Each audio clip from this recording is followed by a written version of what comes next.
Okay, welcome. I'd like to call this Finance Committee meeting to order.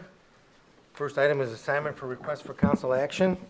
We have 2482 budget amendments, 2483 One Ohio funding to Medina County ADA-MH Board, 2484 rescind ordinance 11723 City Uptown 135 LLC MOU, 2485 resolution to approve or disapprove county 911 plan, 2486 expenditure of Chippewa roofing, fire station number 1 roof, 2487 purchase of a 2024 Freightliner 114 SD plus roll-off truck sanitation, 2488 consultant selection, Medina Municipal Airport, and 2489 amend salaries and benefits code for the probation department.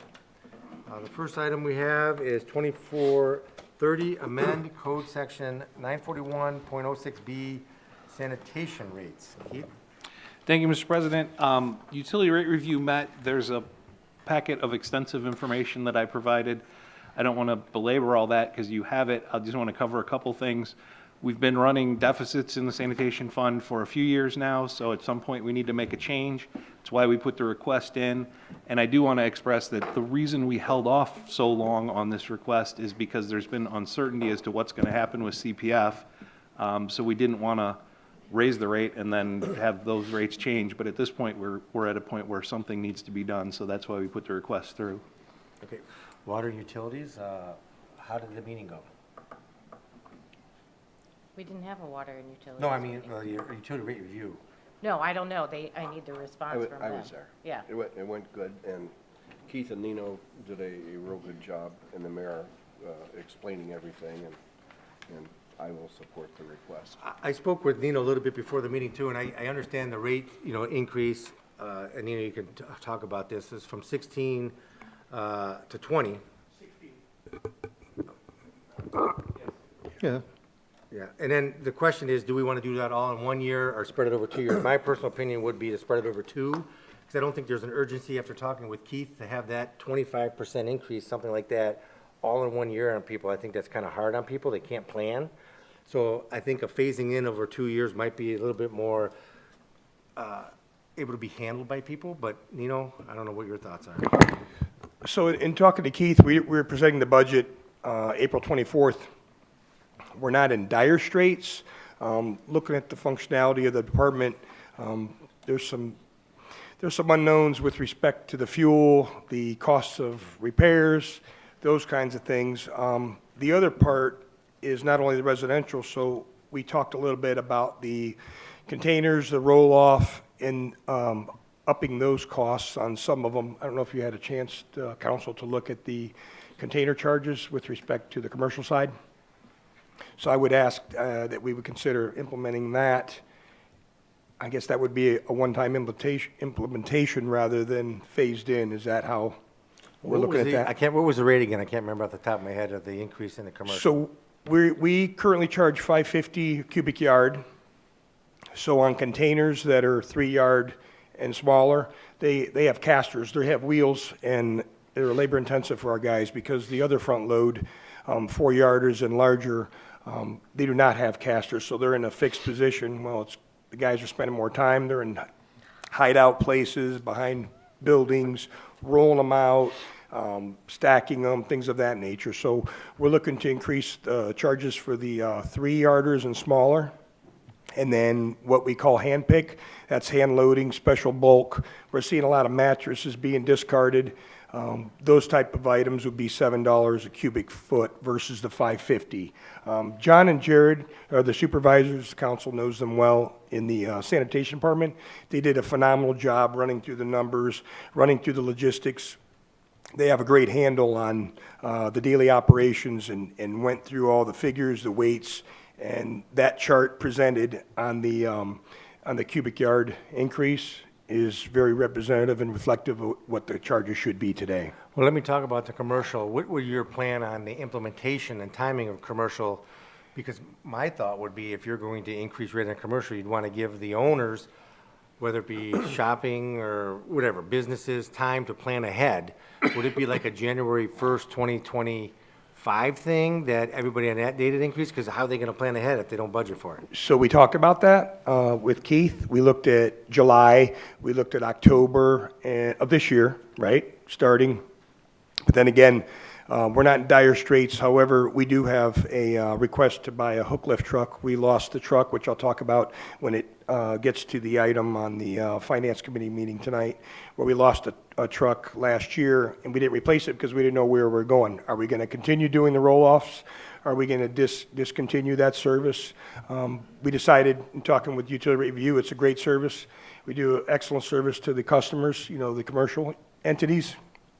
To answer your question, that we could wait until January. I guess we want to run some numbers with Keith and see what best fits the And scenario. with the residential, what was the discussion on increasing it? If we do it, split it, if everybody's okay with that, when would the increases happen? So we talked about that as well, and we talked about July 1st of this year. We did talk about October, and then we talked about the first of the year. So I think as a committee and as a group, we were in favor of actually July. We would put a newsletter together in the Billings and let the folks know that we're, talking about this July of 2024. Mr. Coley, what would you think if we did $2 on July 1 of this year for residential, then the January 1 of the dumpsters, and then the next July 1 of 2025 would be the other $2? For residential. Keith, I'm Yeah, good. I'm good with that. I guess we could talk about it, and then, like I said, we're going to budget here in 2 weeks, or less than 2 weeks. We'll be having a discussion with the budget process, but I don't see that being a problem with operations, because in my discussions with Keith, we're not going bankrupt. We're not going to go under in 2024 here, so we're moving along. And I don't recall from a purchase of a truck how much money we have saved up for that, but my guess is, was it going to be like 400,000? I mean, how much is this truck going to be? This truck that I have for discussion here in a few items is $269,000, and I think we're good for this year because we have money in the budget. Okay. I just think it's good to give the business owners a little time to plan for their budgets. I think that's a great approach, so I appreciate your input, yes. And I also think for the residents, then it breaks it up a little bit as opposed to all at once. I agree with that. Thank you. So the proposal is July 1st, we go up $2 on the residential. January 1st, we make the changes to commercial. And then July 1st to 25, we do the other $2 of the residential rate. But we have to notify the residents, like, And we will put it in early the, now to have them prepared for as that. soon as it's passed, we'll put it in the utility bills. Mayor? So the other thing the utility rate review recommended was then each year, when we do the budgets, take a look at the revenue versus the expenses. And then in 2026, if we need to add another dollar, in 2027, another dollar. If we don't need to add it, it's easier to just not do it. But that's the plan, is to review it each year. And before we get ourselves into a hole, like we did here, try to whittle away at it. Well, Ray, and I guess I don't want to Incremental- bring up a sore incrementally. point about the CPF, but at some point, we have to make a determination. Do we as a county want to get rid of it because it's not doing anything and we're spending $53 to $55 a ton now and we're getting, I mean, I think the cost of taking it directly to landfill is like $30 a ton. So what are we doing? And I guess we have to figure that out because at some point, it's just going to be cost prohibitive. Anybody, any on council, what do you guys think? Anybody have any ideas on it? Well, right now, we're still mandated to take it there now. Exactly right, under And the Ohio Revised Code, I think right. we can express our concerns with the county, which we have several times in the Yeah. past. Well, I know, yeah, right. But I mean, there's no recycling going, I mean, Oh, no, I'm not even talking about the recycling, I'm just talking about, every year the costs go up dramatically.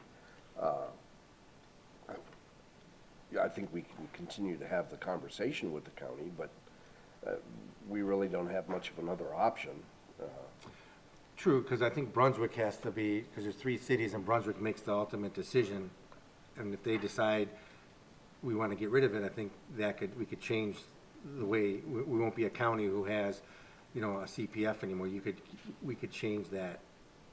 And I think Nino did touch on, the cost of transportation now to landfills. If we were just taking them directly to landfills, right now, the cost of fuel, that's got to be considered too, because it's almost, Yeah, who knows the answer? Jeff?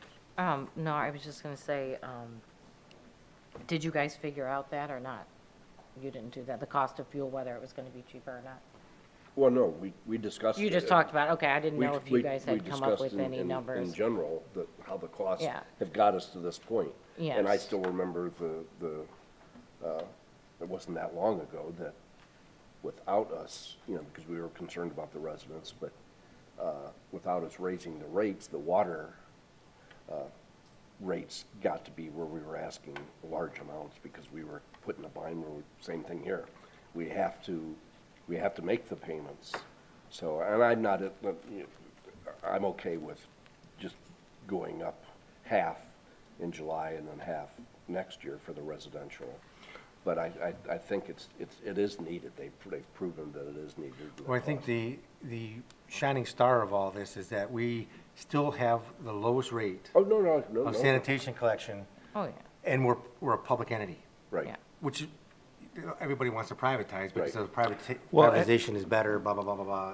And I'll add on, I mean, when I put the RCA in, I went around the building and asked people around here that live in the county but outside of the city, we have a lower rate. We also pick up pretty much everything you drag to the curb. Most everybody else is getting one can for what they're paying a month. Yeah. We're picking up everything you can get there as long as we don't have a limit on the total volume, we just have limits on preparation. You can't put something out there that our guys can't pick up. But, that's a lot more trash than you're getting if you're living in a place where you're paying so much a month for one can. And Keith, I couldn't agree with you more that the service level that we get, and I want to thank the sanitation workers that we have too. Again, we heard that at the ward meeting last week. It's like they go above and beyond. They take such good care of our residents. do. Yeah, it's amazing the service that, I talk to people in other communities and they can't believe that we could put anything we want out on the curb, as much as we want. Because I've driven by some places that the whole curb for Woo, 20 yeah. feet were solid. But you I've also, stopped at some of those curbs. you also have to figure that into what the CPF is charging per ton. Right. If we were only requesting, one can, the cost to us would be decreased. So like you stated, it's a great, and we talked about at the meeting how much we support the sanitation service. But it costs more because we're. Well, remember, sometimes it's not all about the cost, it's really about the service. Oh, and the service, yeah. People will pay a little bit more for better service because sometimes you have a lower cost and it doesn't even mean anything But because I'm the saying service this- is so this- bad. This may also attribute to some of the shortages that we're running into, combined with the increase in the rates to the CPF, and we take everything. Yeah, So again. we have to consider that, and I agree with Nino, the mayor, and the utility rate review, it's definitely needed. There's no question Natalie? about that. I do have a question. So I'm still new to this, but when we put this information out, is it going to be say, hey, there's going to be a $2 increase in July, followed by a $2 increase in January or following July, or is it just a one-time thing and we'll let them know?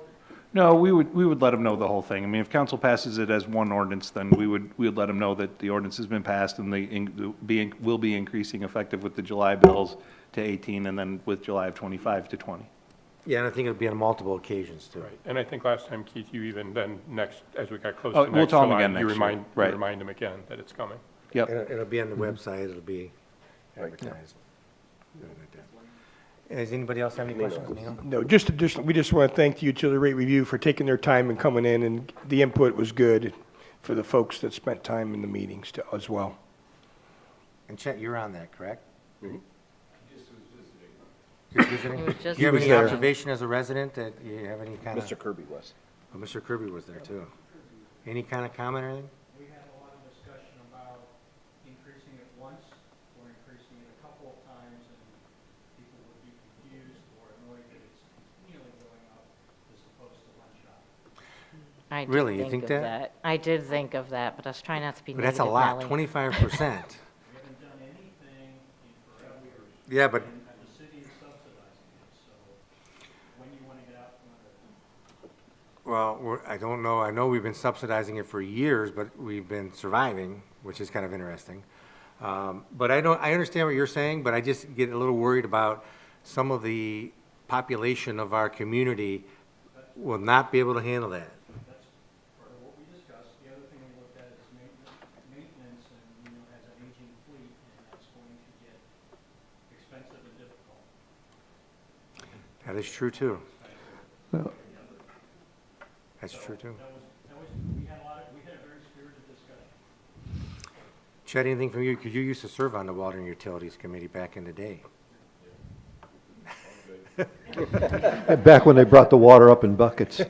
Well, I think that if we just say on the mailer, in an effort to reduce the burden, we have decided to, do $2 in July of '24 and then an additional $2 January 1st of '25.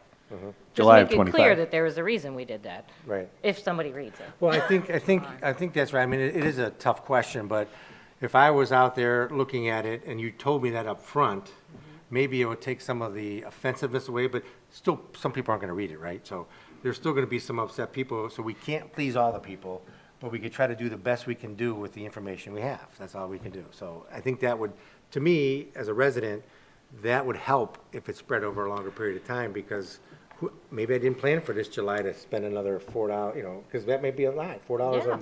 a month for 6 months. I mean, then you got other bills that you gotta try to figure out, water, because water rates are still increasing. What do we do? We can mention in that notice also the fact that we haven't increased it in 10 years.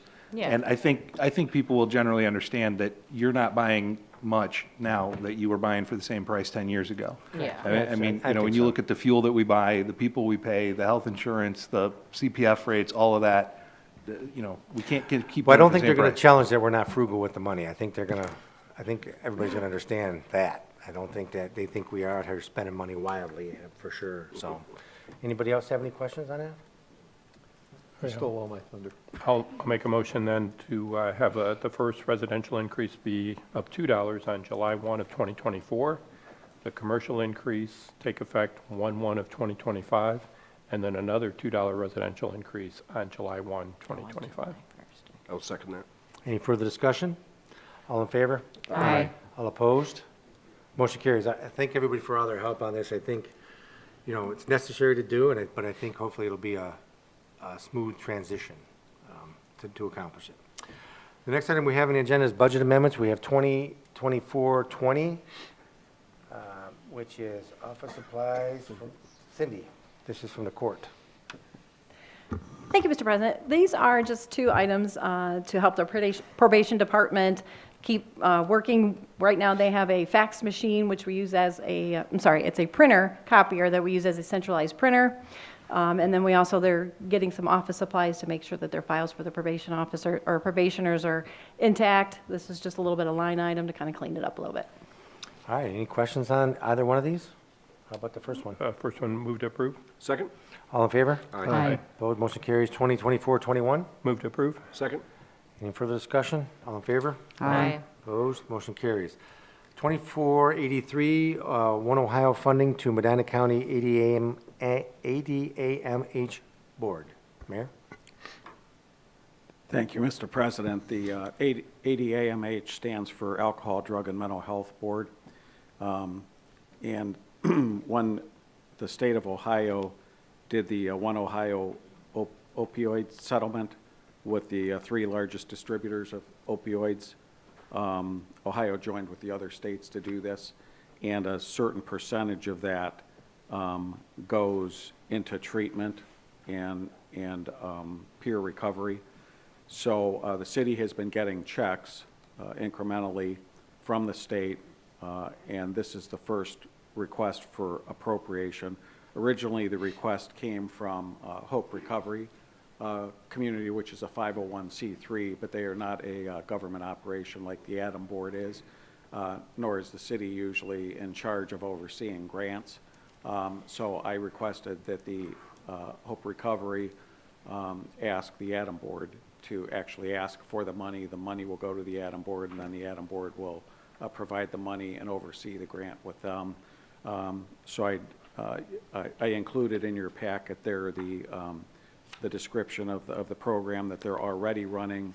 There's no surprise that some of these folks in recovery either have no license because it's suspended, because they can't afford insurance, or simply don't have a vehicle. And rather than have them not be able to go to recovery because of the financial constraints and inability to travel, we're hoping that this helps in their healing. Any questions? Mr. President, Yes, Jim? I'm going to abstain on this because I am a member of the Atom Board, and I don't want there to be an appearance of any impropriety or conflict of interest. Okay, any other questions? Move to approve? Second. All in favor? Aye. All opposed? Abstentions? Aye. Motion carries. 2484, rescind ordinance 11723 and MOU with Uptown 135 LLC. Kimberly?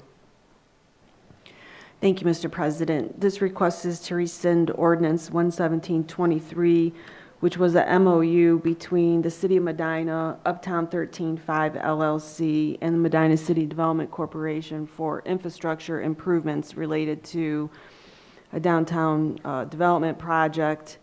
And those improvements were to be made by the city and the developer.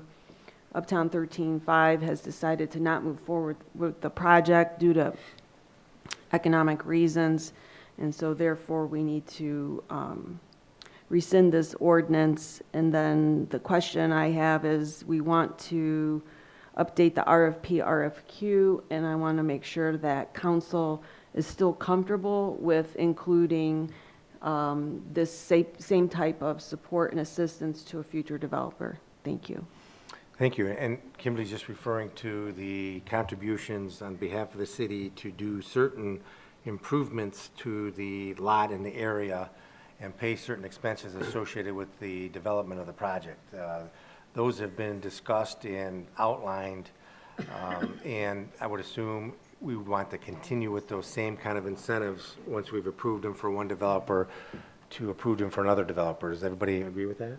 Yes. Yes. And just to clarify too on that, Mr. President, the city's portion was going to be picked up under the TIF fund, which is our tax increment financing fund. Correct. And I do want to add to Ms. Marshall, it also benefits some other property owners.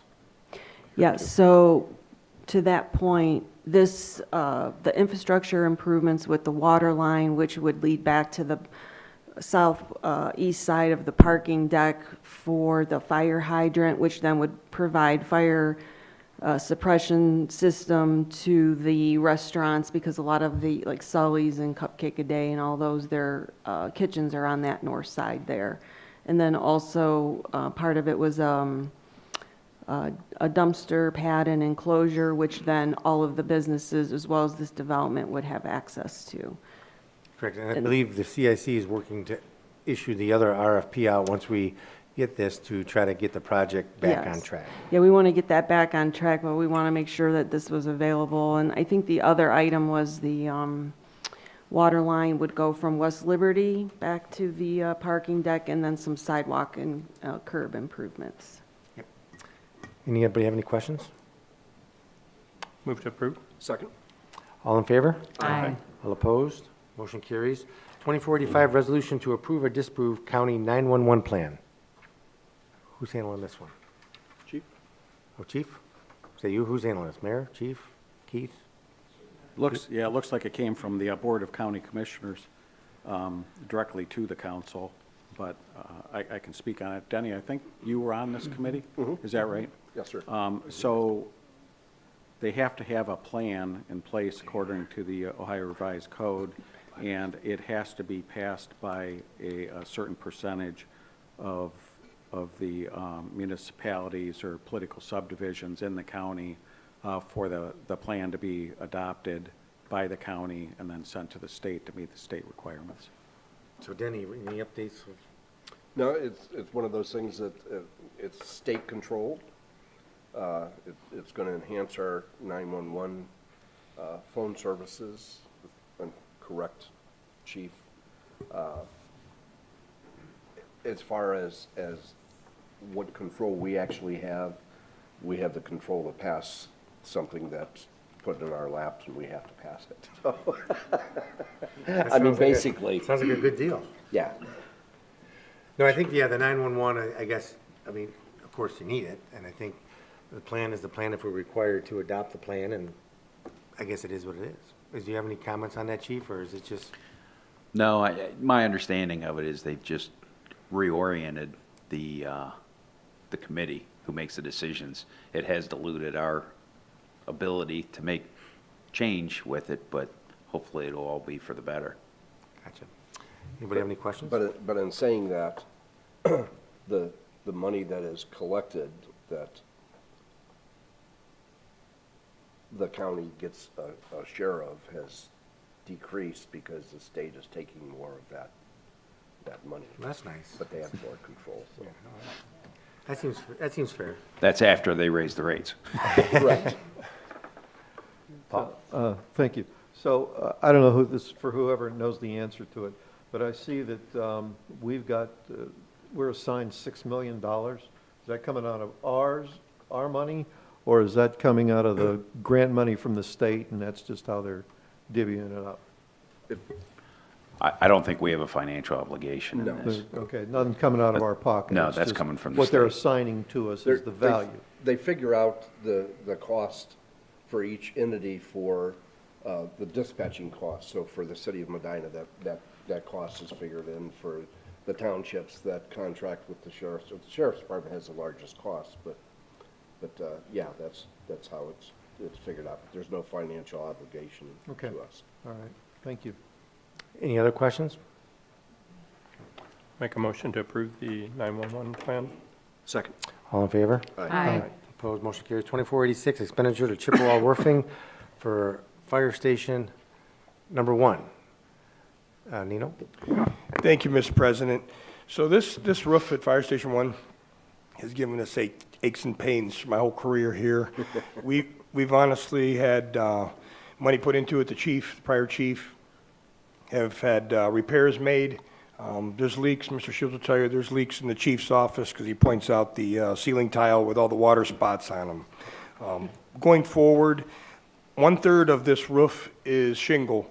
The other 2/3 is that EPDM, which is rubberized roofing. So the part that we're looking at here is the shingle needs replaced. With that being said, the contractor has opted to look at replacing almost 25 to 30 sheets of decking.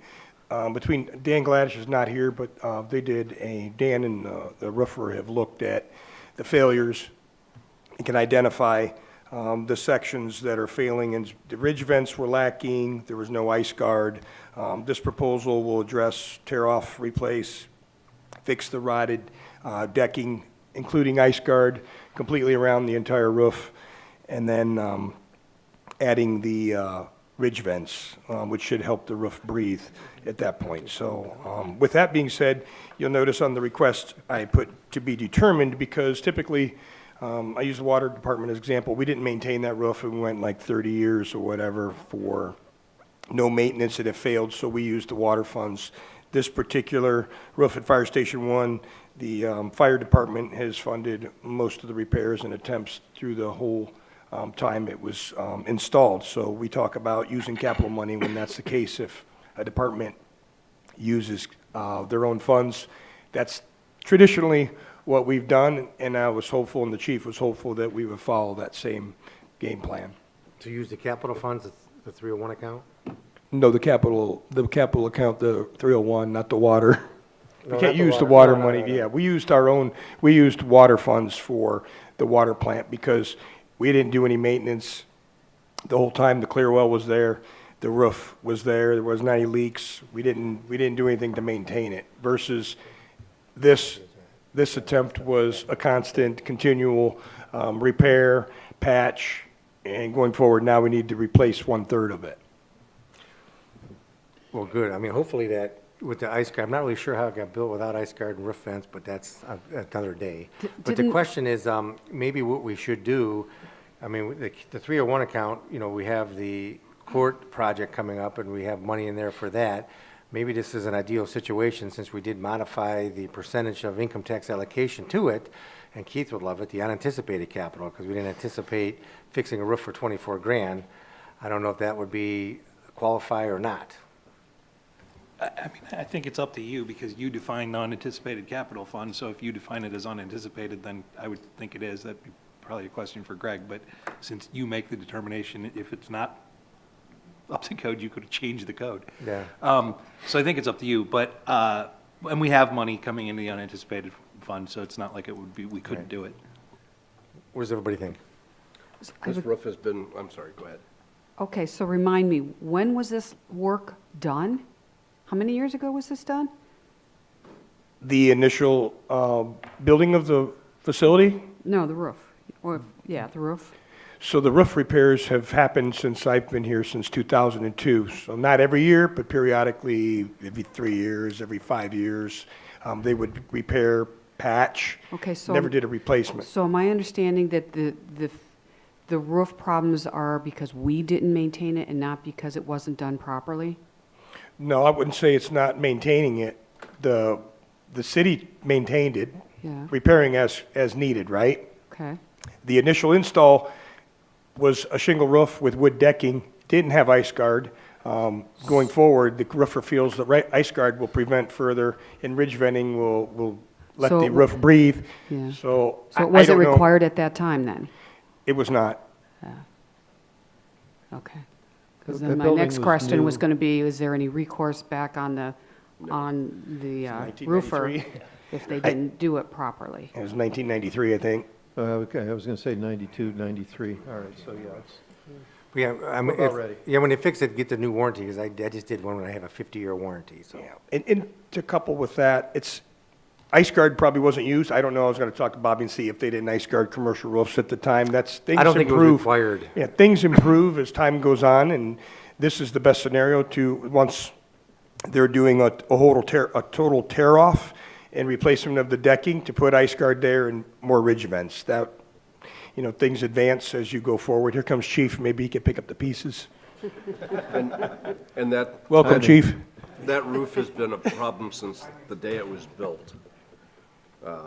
There's been periodically maintenance done on it, repairs, some tear-offs, I know at different sections, but Yeah, Nino's alleging that there's a roof problem at Fire Station Number 1. Yeah, especially not in your office. Not at all. I think the one we're talking about is not in my office. It's over the bay, but yes, it is there. yeah. So going back to the we- funding of it. We were there for the ward meeting. Right, I I'm sorry. suppose so, yeah. And you could literally, Yeah, you they were could trying see to it. dry it off so that if the public came out to look at the trucks, they wouldn't see it, but you could see it running down the block. Right. On the inside. right. That's how bad it's leaking. Is everybody okay using the unanticipated capital account Yes. to Yeah. cover the Yep. cost of this, 24,000? Yes. Okay, is there a motion? Move to approve with the payment coming from unanticipated capital. Second? All in favor? Aye. All opposed, motion carries. you. 2487, purchase of a 2024 Freightliner roll-off truck for the sanitation, Thank you, Mr. President. So the roll-off truck that I referenced when we were talking about increasing the sanitation rates, we had a 2002 International Hook Lift, which is the roll-off truck, 372,000 miles on it and 20,000 hours. So it served the city well. It was old. It was an old timer. Unfortunately, there was a traffic accident with one of our drivers, and he got into a collision with a cement truck, and the truck was almost totaled. So it was beyond repair. We ended up getting $5,600 last year at the city auction for the truck. John Leneker and the superintendent from sanitation tried to go and maybe find parts, make it viable, and it just wasn't going to work, so we sold it. Moving forward, we weren't sure. That's why we went almost 8-9 months without asking for a roll-off truck replacement. We still have two. We have one newer one, a 2020, and then we have a 2002 still in service. We always run with three. So in short, since we're staying in the roll-off business, we're talking about these containers, I have this request to purchase a new hook lift truck, which is $269,000 through the ODOT state bid process. And you have it in your carry forward you saved up for the vehicle, did you save up? Well, we actually don't have, because we only had like 12,000 in carry forward, but we do have this year's budget, so working with Keith through that, but we will make the funds work. We have to have the truck, and We didn't do carry forward in the sanitation fund this year because Okay. we're running out of money. Okay. But we have enough money for this truck. When's delivery? so the vehicle's in the Dakotas, and it's going to be transferred upon approval to the Valley Freightliner Western Star in Cleveland, and I think we're looking at a couple months, so it'll be after the budget is approved. That's convenient. Worked out pretty well. Yeah, it did, didn't it? It did. Anybody have any questions? Move to approve. Second? All in favor? Aye. Opposed, motion carries. 2488, consultant selection from Random Municipal Airport. Patrick? Thank you. The FAA requires us every 5 years to go through a consultant selection process to select the architect and engineer for our capital projects out at the airport. We went through that process. We accepted qualification statements. We received a total of 3. One of them we disqualified because it came in past our deadline, the date. Myself, Nino, and Greg reviewed these, and after reviewing them, we'd like to recommend Delta Airport as our consultant. They've been our city's consultant for many, many years. I feel like they do a very good job. Would like to point out there's no cost to council for this selection.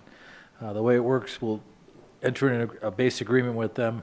As grants come along for specific projects, at that time we'll come back to council with an amendment to that base agreement, and that is where the funding would be allocated. Questions? Move to approve Delta Consultants as airport consultant. Second? All in favor? Aye. Opposed, motion carries. And lastly, the 2489, amend salaries and benefits code 3105 for the probation office. I think we have Cindy and the judge here, so, and I have some stuff to add too, because I spoke with Lorene, because there's a lot of stuff going on here, but Cindy, go ahead. Thank you, Mr. President. First of all, I apologize if this caused any confusion between all the RCAs. It wasn't our intention to cause any headaches, and I know there was a lot of phone calls that happened between us. We were able to hire Captain Kevin Ross from the Sheriff's Department, and if anybody knows Kevin, he's 30 years, and we were honored to have him as part of our probation officer. We did have an open full-time slot for Kevin. So we have the same number of full-time probation officers as we did 6 years ago. We filled Kevin's spot, and maybe with the wording that came through, it wasn't clarified. So I just want to make sure that your concerns are okay, that you understand that we're not adding another full-time probation officer that we didn't have prior to that. We have 5 and 5, so everything's still the same, and the department hasn't grown anymore since then. Well, it's a little different, but you're not adding any more money out of the general fund. I spoke with Lorene, because I was confused about it. Yeah. And Lorene, we went through it, because when we made a modification, if council remembers, we changed the probation officer that was a 7A to F to a probation officer / specialized docket probation officer from an 8A to F. And when that happened, there wasn't a position now available for Kevin that came in. So when I went to Lorene, she went through everything, and this probation officer specialized docket is 24 hours funded by a grant and only 16 hours funded through the general fund. There was another part-time, there was 2 part-time probation officers, one of which I believe is funded by a grant currently, I Yes. think, and that is 24 hours fully funded by grant. And there was another one who went to one of these full-time, I don't know if it was this one or not, went to another, maybe not this one, went to, I think, the intensive supervision probation officer position, maybe the part-timer went to that one, another one. The part-timer went to the intensive, right.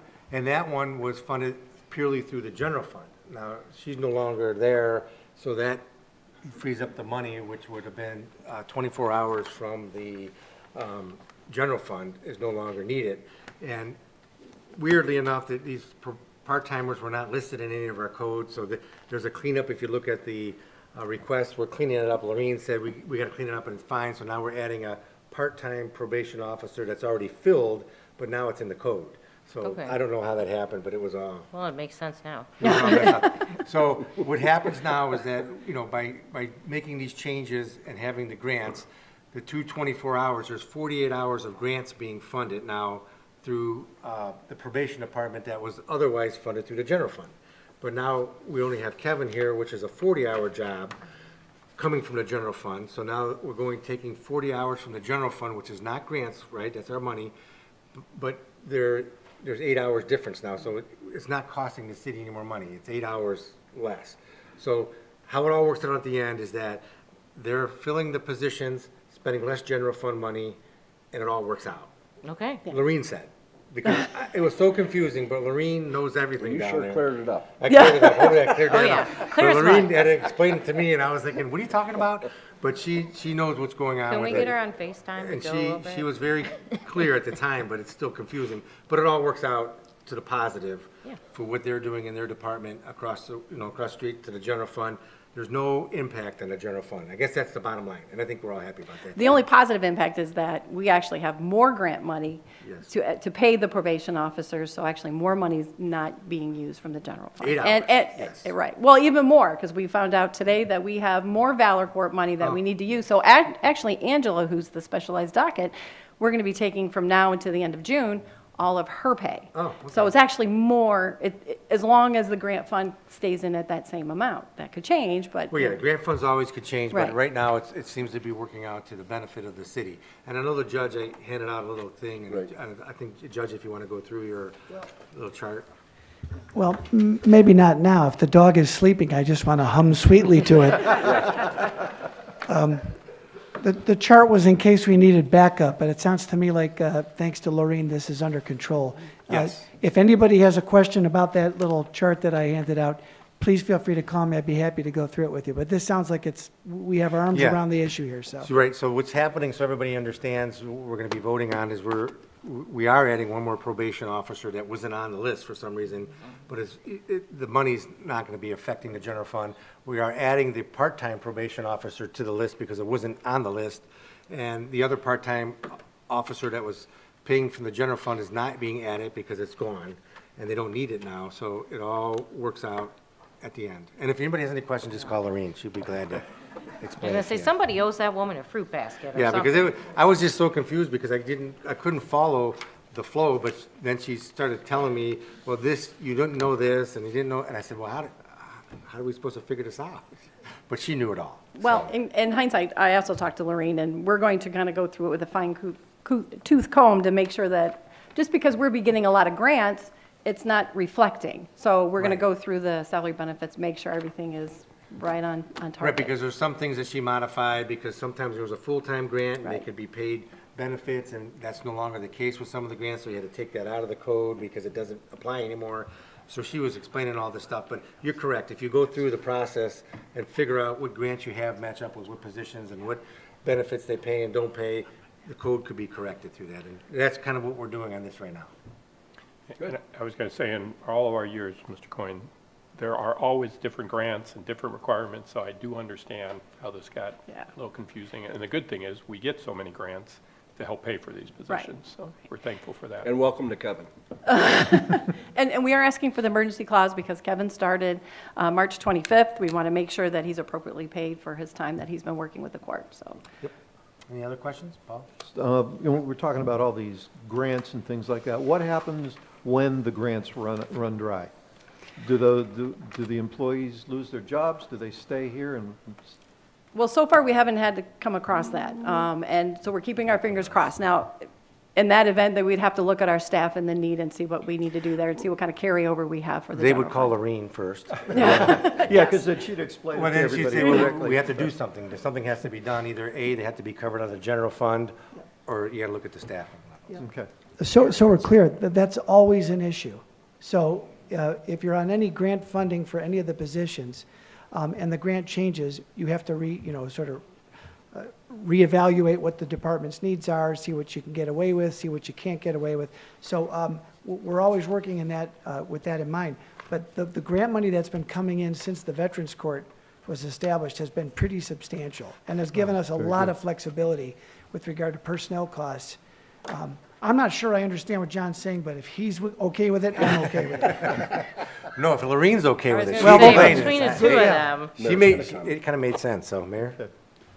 Well, for the public's benefit, Lorene has to certify all the payroll in the city, so that's why she knows these things pretty intricately. But I just want to make sure that the council's aware, because it does state that the date of hire was 3/25, but what the judge and Cindy are asking is this be passed retroactively to 3/25. I just want to make sure. I don't have my council packet with me to see what the wording is on it, but just so everybody's on the same pages. Otherwise, Kevin doesn't get paid. Correct. We don't want to make Kevin sad. So that's the first one. Now, the second question, I think it's a separate vote, is we got to talk about the vacation, because that's a different thing, because the vacation's not included in this. So if everybody's okay with the position, I don't know if we want to talk about the vacation now or what, because there was an issue.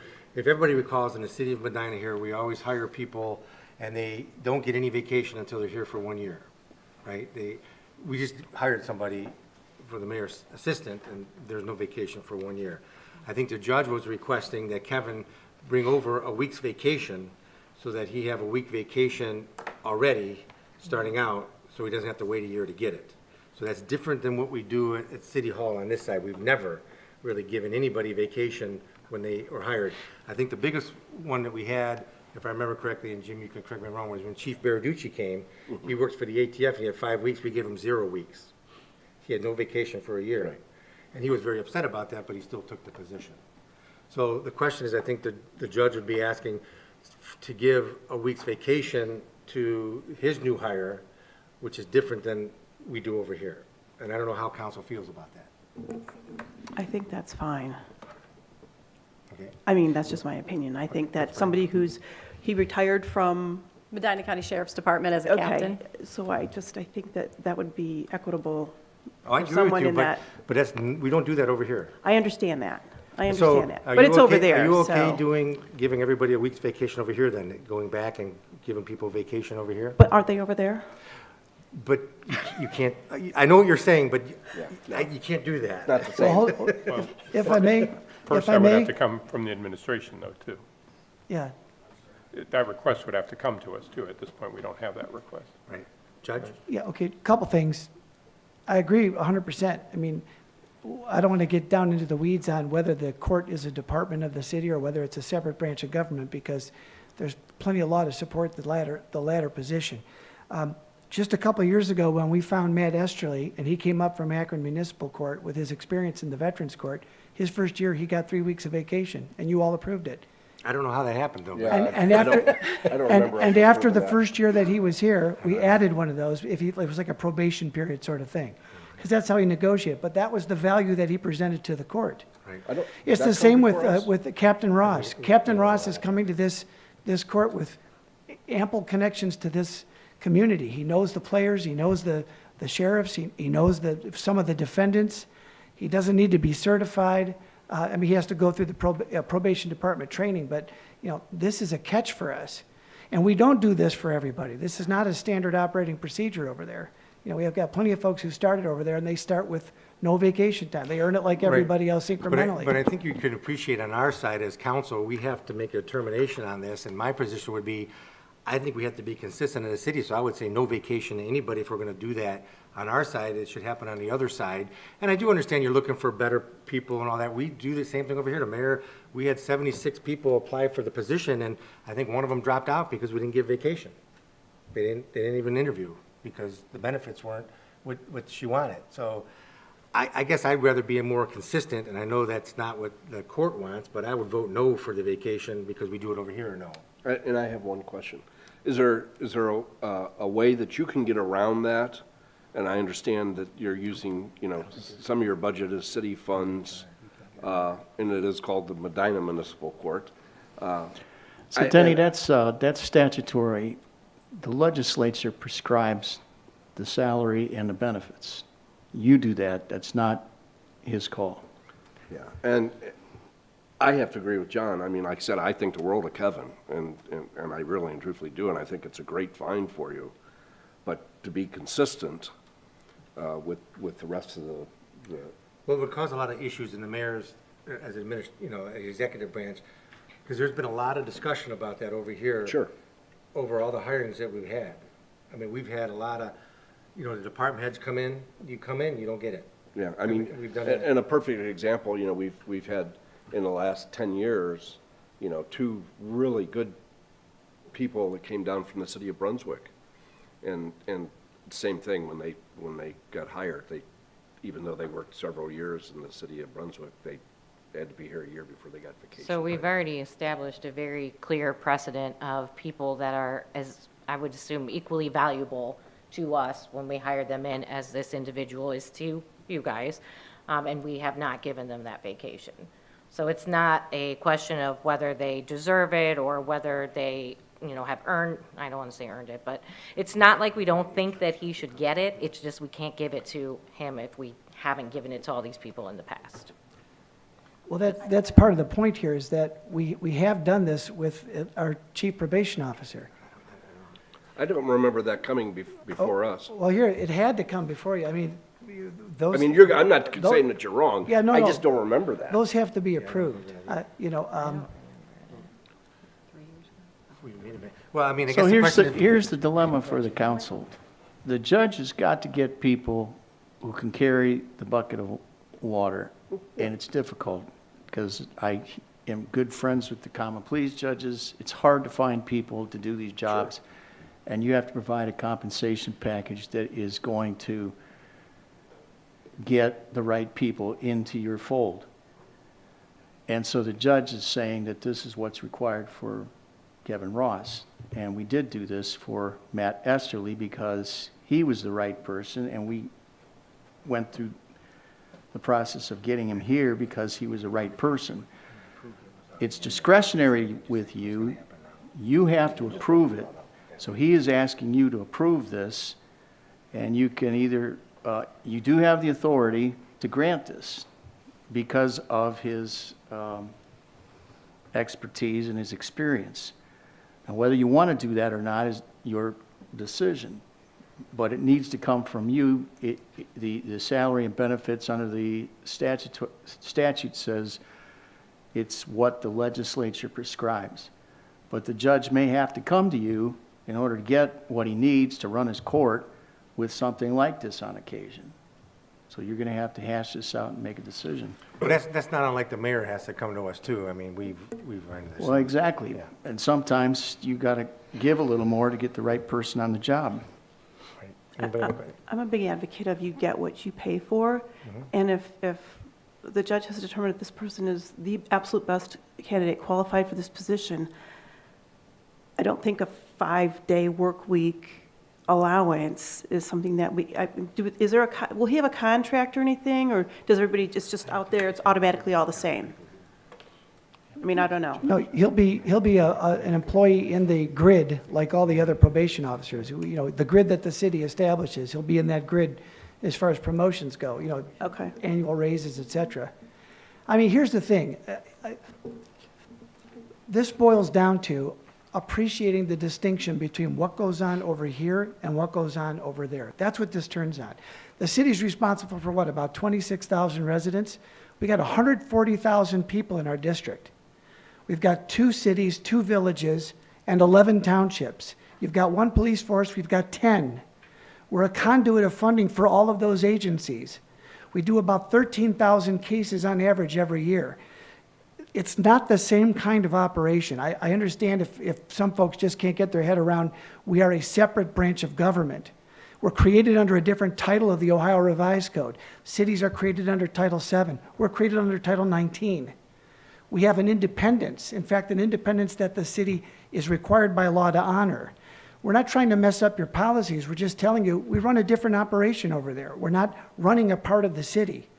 Believe me, the customers that you serve are pleased with your service. We disappoint everybody over on that side of the street. An equal opportunity disappointment. And I'm just saying that's part of what we're taking into consideration. For example, like as is being pointed out here, Kevin Ross is coming here like he's streetwise. He's been through the mill on this stuff. He's dealt with the prisoners at the jail. He knows the community. He knows the sheriff. He knows the staff. That all has value. It's not costing more money. Ultimately, it's going to turn on how we staff the week that he's out on vacation. It's not going to cost a penny more. We're just going to have to be responsible for covering that week. No, So, I mean, I don't want to get hung up on this notion that we have to uniformly treat all of these employees the same. You're free to make whatever policies you want with regard to city employees, but I'm stressing, for the purposes of not just tonight, but for every discussion we have while I'm still here, we're not a department.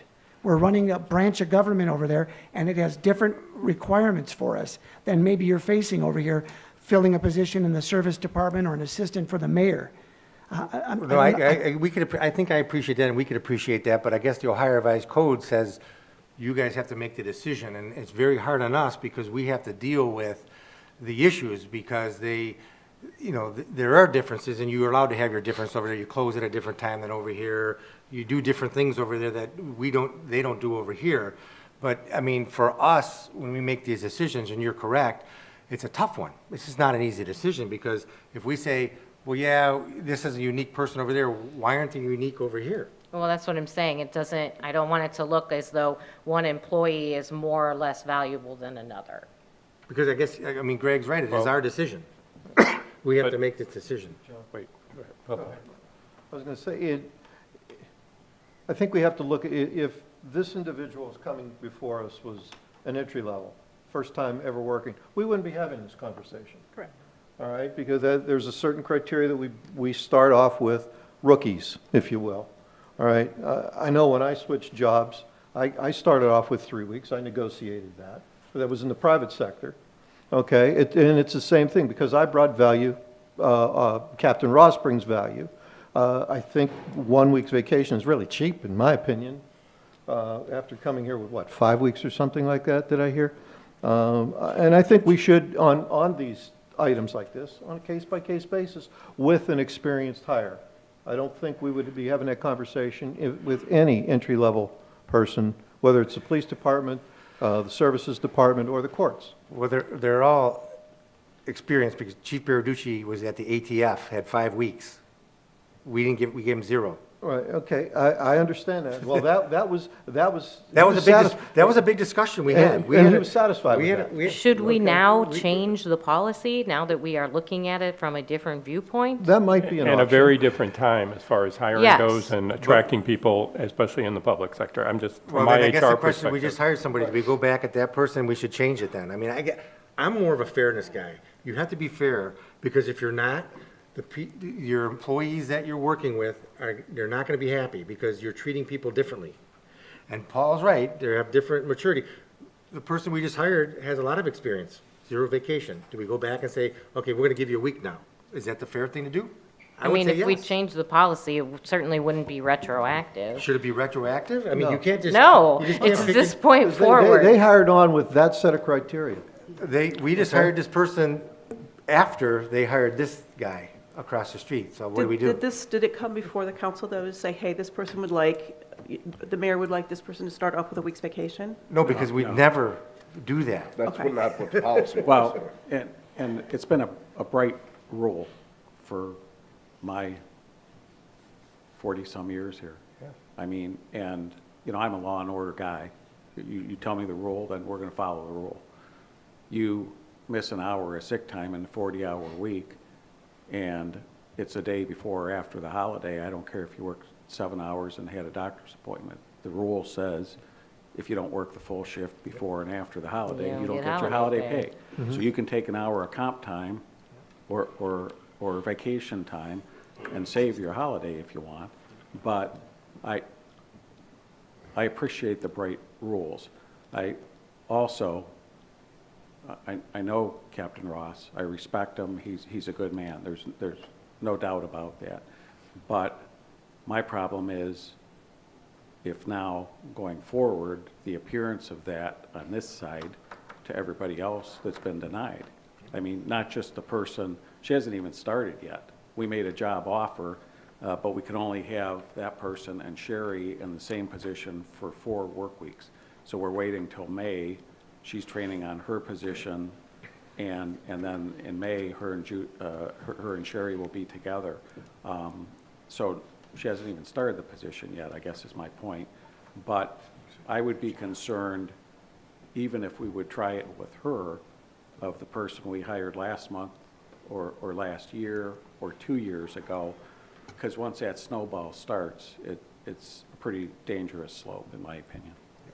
Keith? If you want to look at the policy, what I would recommend you consider is, part of the issue here is when somebody starts here, we accrue people's vacation so many hours per pay period. And Jim, since he deals with payroll, is going to be familiar with this. When I first started here, we didn't do that because we did it manually, so we gave you your vacation at the end of the year, so everybody got it in January. And back then, the way it worked was if you started partway through the year, then on January 1st, you got so many days for every month. Now, we accrue it every 2 weeks, but when we made that change, council stated that you don't get to use vacation until you've been here for a year. So if you start March 25th, you don't get any vacation until March 25th. But then on March 25th of the following year, you get the whole 80 hours that you've earned, and then you earn from there. The change you could make that would probably solve all that and avoid this question of whether we're doing anything retro or not would be just let people start accruing their vacation on day one. Because then, at the end of 1 week, you have a couple hours of vacation. At the end of 2 weeks, or at the end of one pay period, you have a couple hours. At the end of 2 pay periods, you have 4 hours, et cetera. So you have vacation to use. I'm a little concerned about giving somebody 40 hours, and I don't think that this is going to happen with this employee, but when we're talking about an overall policy, I'm a little concerned about giving somebody 40 hours at the beginning because they could take their 40 hours and then leave. Where if you're doing it by accrual every few weeks, they're not going to have 40 hours until they've been here for 6 months. So, okay, if you want a vacation in 6 months, you can earn that. You will earn that over 6 months instead of waiting till the end of the year. Now, there's downsides to this too, but that's the change that would be simpler, and it gets around the retro problem because there is no retro. Everybody got their vacation. They just didn't get it granted to them until the end of the first year, but everybody's in the same place they would have been had they gotten it that way. That would be the easier change to make going forward if you want to change the policy overall. And I appreciate that, Keith. I think that's a good suggestion there. So I guess what we got to do, and maybe what we could do is approve this position, but don't approve vacation yet, because we can always come back and address how that's going to be handled with Keith, because we're trying to make a decision today, and if I had to make a decision today, I guess I would be a no vote. And I don't know if that's appropriate, because we don't have enough information, right? I think that Keith brought up a good point. Maybe we could change it that way, where you accrue it as you go, but that's going to be a change of a policy citywide. Yeah. And I understand the judge's point, they got their, but the Ohio Revised Codes gives us that authority. So it's our decision, because now we have to make, so if we make decisions differently from the city's perspective, they're gonna be saying, well, why are they treated? We can say, well, they're different than, well, why? I mean, then we gotta argue, how are we gonna explain that to people? Well, It's right, gonna but be we're a little going to change we're changing the sanitation rate. We're letting people know in advance that this is going to happen. We'll let people know in advance that this is going to happen, this change is going to take place, that, coming in with commensurate experience. I mean, I understand this is government, it's different than private business. But, Mr. Shields, when you hire teachers in, do you bring them in at year one? Do you bring them in at their, We can negotiate that by contract as far as they've got to at least have Okay. 3 years, but we can go up to 10 years, so. I personally like Keith's suggestion. I don't know, I know that's how a lot of the private sector does, and I think that would address the situation you're in. Maybe not, Kevin might not be able to take a vacation next month, but he wouldn't have to wait for a year. But I think we need more time to discuss that. I think Natalie, what you're saying is, with the history of what's went on in the police, or not the police department, City Hall, you're 100% wrong on that. We do have a policy that we have followed strictly, and policies can be changed, and I'm interested in looking into Keith's suggestion. I don't know, Mayor, if you're interested in looking into something like that. Well, sure, this is an issue that comes up, all the time, because the folks are seeing it on their check accruing. Right. But yet they can't use it. Right. So I have these hours, but I can't use them until I get to that 1 year mark. Yeah. So I wasn't aware when we changed it from the year award to the biweekly award, that provision was in there that they couldn't use it. I even misunderstood it. So that would be an easy fix, I believe. And again, as Keith stated, it's not like somebody's going to be here a month or 2 months and take a week off, because they simply don't have a week. Right.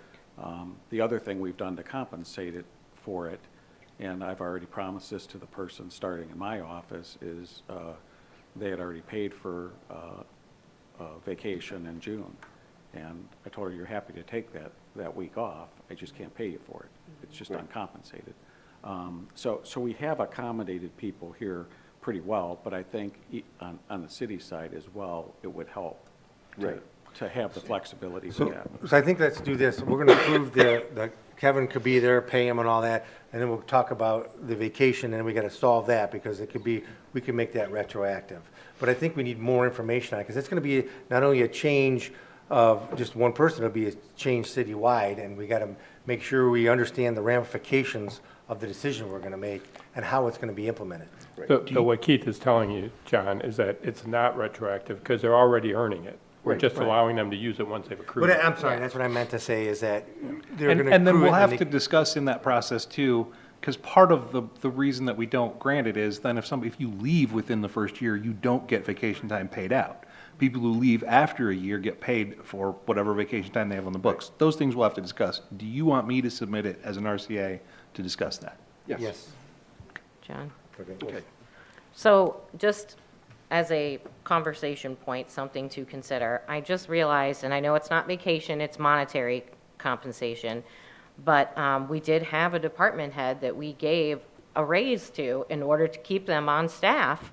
So how is that any different than offering a week's vacation as part of their compensation? I thought the same thing.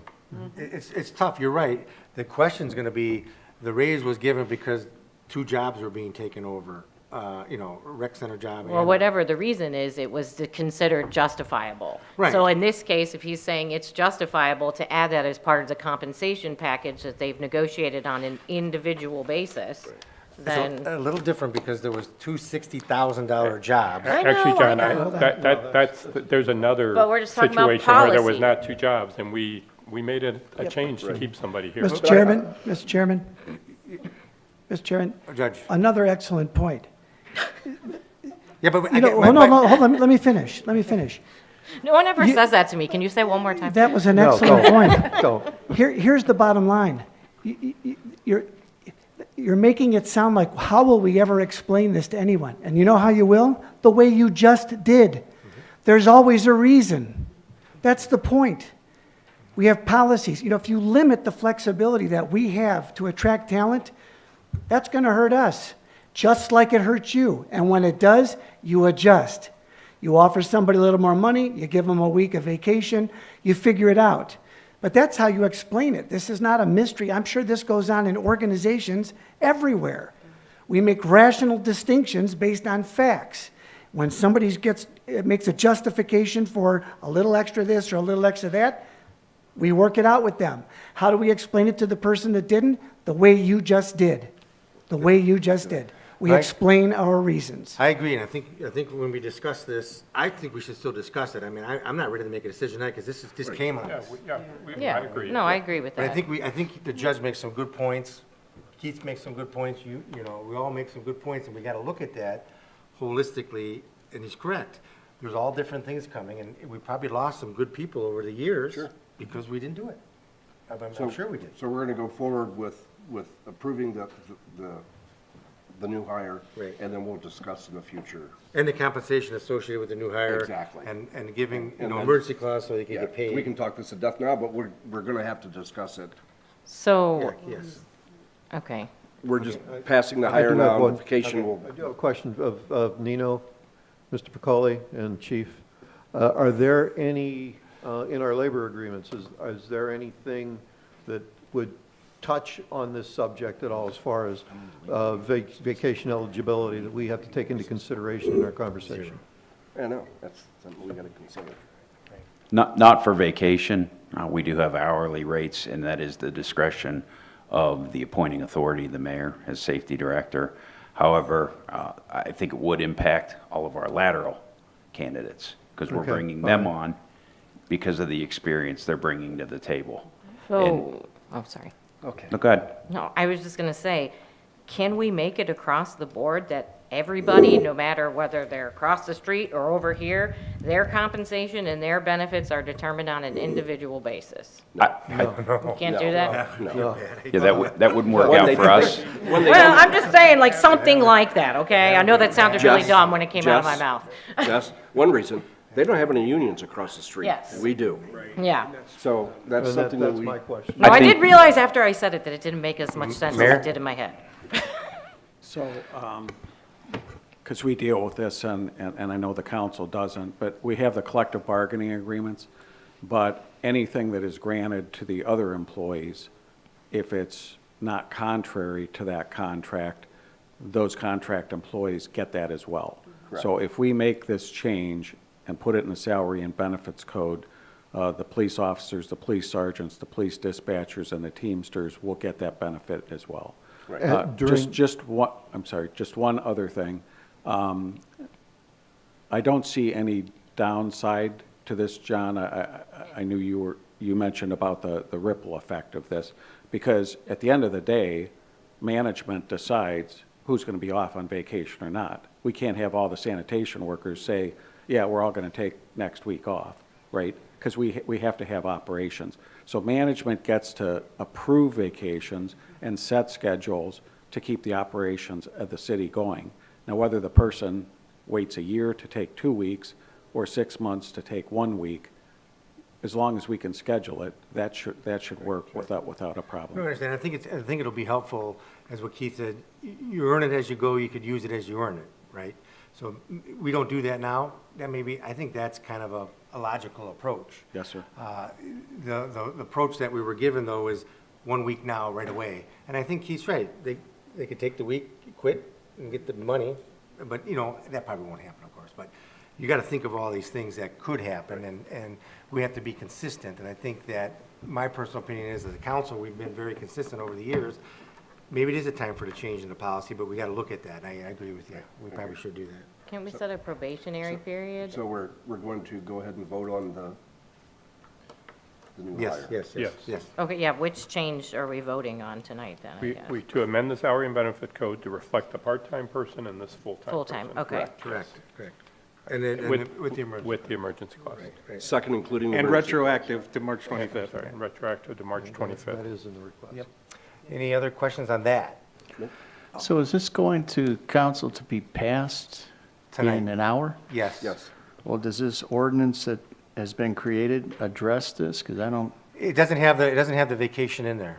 Yeah, We're going to talk about the vacation at separately. another time. Right, I don't think, this just deals with the number of probation officers and the salaries and benefits code related to that. It doesn't talk about granting vacation.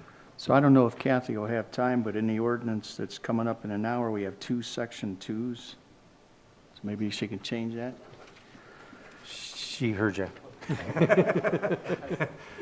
Thanks, Yeah. Mr. Huber, for that. Any other discussion on that? All in favor? Aye. Aye. Opposed? Motion carries. And then Keith, submit your request so we can deal with the vacation issue with Kevin and everybody else across the street and everybody on the side. We'll handle it all at once. Okay, is that okay, Judge? I know you don't like it, but yes. Best we can do. Okay. All right, guys, anything else to come before finance? Meeting is adjourned.